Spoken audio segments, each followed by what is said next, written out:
Después de haber estado en prisión, pues ahora me dedico a tratar de salvar a nuestras mujeres que están privadas de su libertad.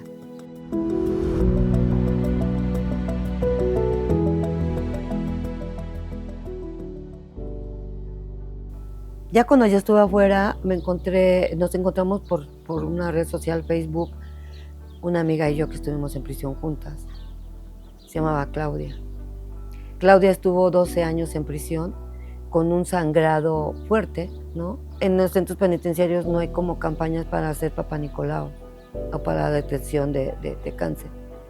Era una mujer espectacular. Fuimos hermanas, fuimos una familia. Claudia murió de cáncer cervicuterino el 5 de agosto del 2019. Por tantas quimioterapias le quemaron los intestinos y se los tuvieron que sacar. Murió en las peores condiciones que yo jamás pude imaginar verla. Y ella estuvo por un delito que no cometió, ¿no? Entonces, cuando ella fallece, casi fallece en mis brazos, y lo que me dijo fue: Chiquis, no las olvides, sigue luchando por ella, no las olvides. En 2021, Mujeres Unidas por la Libertad tuvo registro oficial como asociación civil.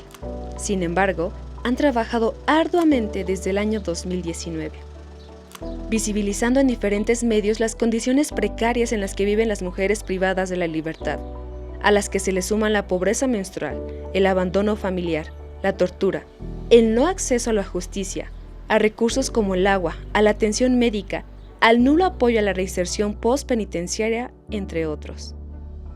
Cuando salgo de prisión en el 2016, es como salimos y igual es un shock, ¿no? Porque no tienes casa, yo no regresé al lugar donde yo vivía, ya tus hijos ya crecieron, ya hicieron su vida, tú ya no cabes en su familia, ya no cabes, ¿no? Después de ahí, pues ahora busca empleo, y quién te va a dar un empleo cuando no tienes experiencia, cuando ya tienes una edad avanzada, cuando ni siquiera tienes un domicilio donde estar, ¿no? Un techo digno. Entonces, todas estas vulnerabilidades que nosotras pasamos fue lo que a mí me impulsó para poder hablar con Adriana Leiva Lanís, que es la otra cofundadora, que yo le decía: Adri, tenemos que levantar la voz por las que no lo pueden hacer por ellas mismas. Tenemos que visibilizar toda la situación, ¿no? Tenemos que incidir que el hecho de que hayamos tenido conflictos con la ley o que estemos en la prisión justo o injustamente, no dejemos de ser seres humanos. Somos mujeres, madres de familia, pilares de una casa, ¿no? A su vez, reúnen insumos que cubren algunas necesidades que el Estado ha ignorado y las entregan en centros penitenciarios de la Ciudad de México y el Estado de México. Así fue como desarrollaron programas benéficos como No Más Lolas al Aire, No Más Pies Descalzos y Menstruación Digna, donde recaudan sostenes y corpiños, tenis de uso y artículos de salud menstrual e higiene en general. Adriana y Betty se han enfocado también en la salud psicofísica, brindando talleres sustentables enfocados en la salud mental, el arte, la cultura y la capacitación para futuros empleos. Sin embargo, su labor no queda solo dentro de los centros penitenciarios, sino que fuera de ellos reciben a las mujeres que están por reintegrarse a la sociedad. Entonces ahí empezamos nosotros a buscar, ¿no?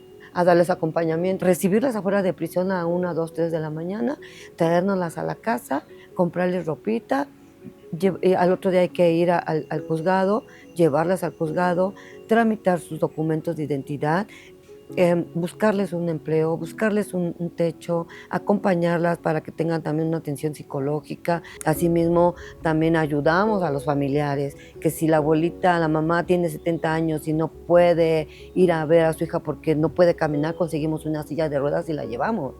Que si dieron a luz las mujeres dentro de prisión y no tienen ropita, no tienen pañales, nosotros les damos los pañales, nosotros les llevamos cosas, ¿no? Y lamentablemente, Santa Marta se ha convertido como en el centro de atención, con 1,500 mujeres, porque todo el mundo quiere ir a Santa Marta, todas las organizaciones, todos los estudiantes, todos quieren hacer ahí cuando tenemos más centros penitenciarios vulnerables, cuando tenemos de verdad un abandono terrible en el Estado de México con 7 centros penitenciarios. El olvido y la injusticia vulneran a niveles extremos a este sector de la población. Según el Censo Nacional de Sistemas Penitenciarios Estatales, en la actualidad hay aproximadamente 2.258 mujeres en prisión en el Estado de México, el 49.3% de ellas sin sentencia y, de acuerdo con la INPOL 2021, el 44% se declara inocente de los cargos.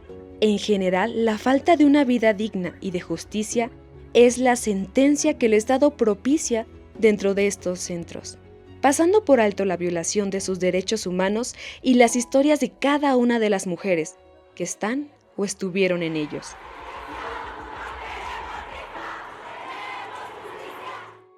A mí me detuvieron saliendo fuera de la escuela de mi hijo, cuando yo había sido testiga de la persona a la que habían secuestrado.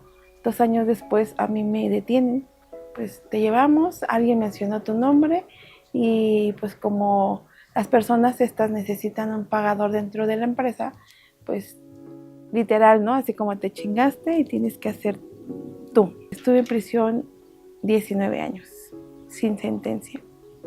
Y sí, gracias a Dios y gracias a Mujeres Unidas por la Libertad, a Betty, yo obtuve mi libertad a los 6 meses, después de que yo la conocí.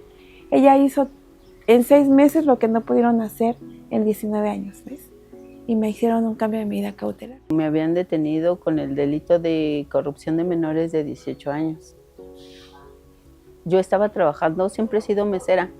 Empezaron a ver, no sé, a hacer más contrataciones en el lugar donde yo había trabajado. Contrataron personas que no tenían 18 años.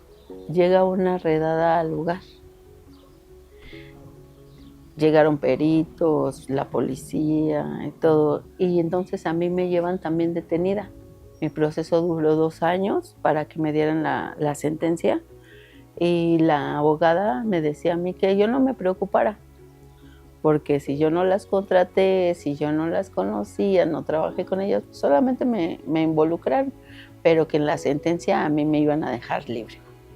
Y resulta que en la sentencia a mí me dan los mismos años que al dueño.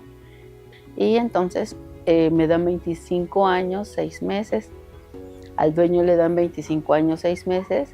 Y ya el encargado, que era el que contrataba a las chicas, le dieron 11 años. Mi estancia en prisión fue por el amor romántico. El amor romántico te encarcela o te mata. Mi esposo se hizo adicto a la cocaína.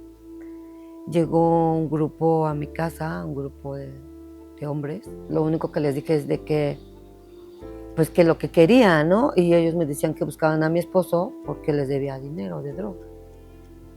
Yo pensé que eran, pues yo dije 5,000, 10,000 pesos, pues los consigo, ¿no? Ya eran como 300,000 pesos lo que se debía de droga.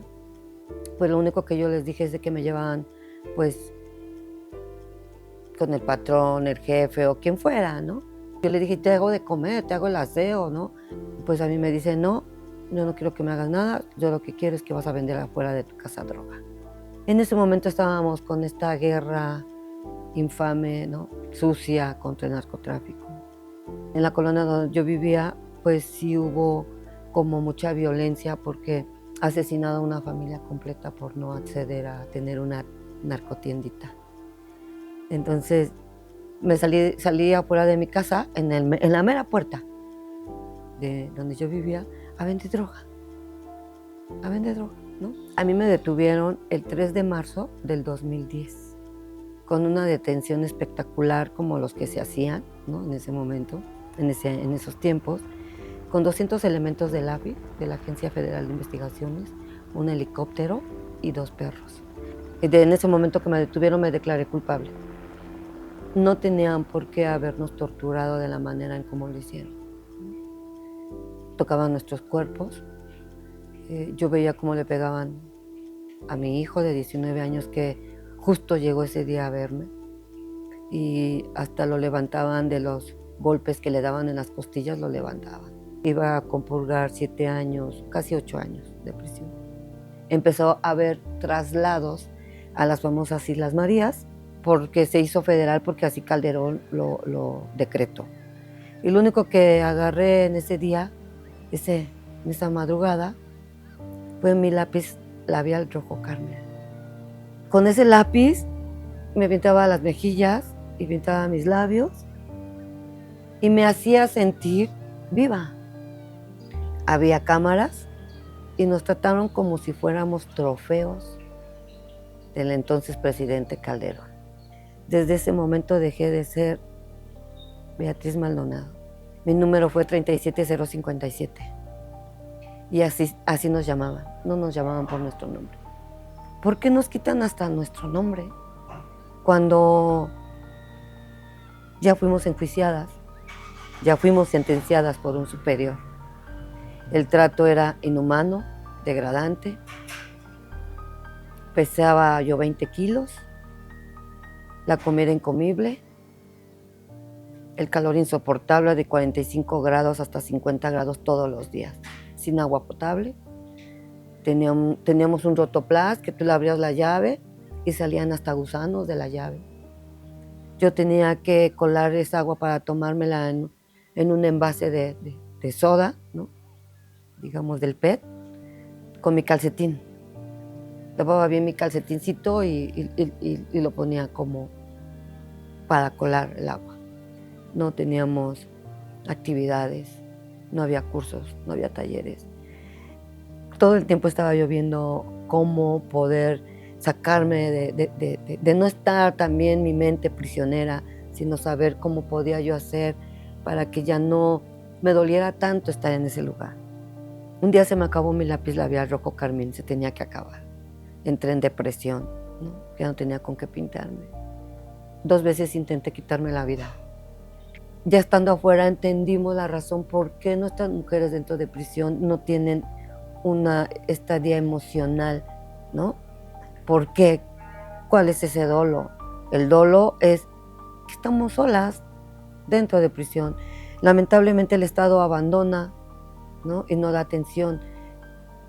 Pero, ¿y la familia?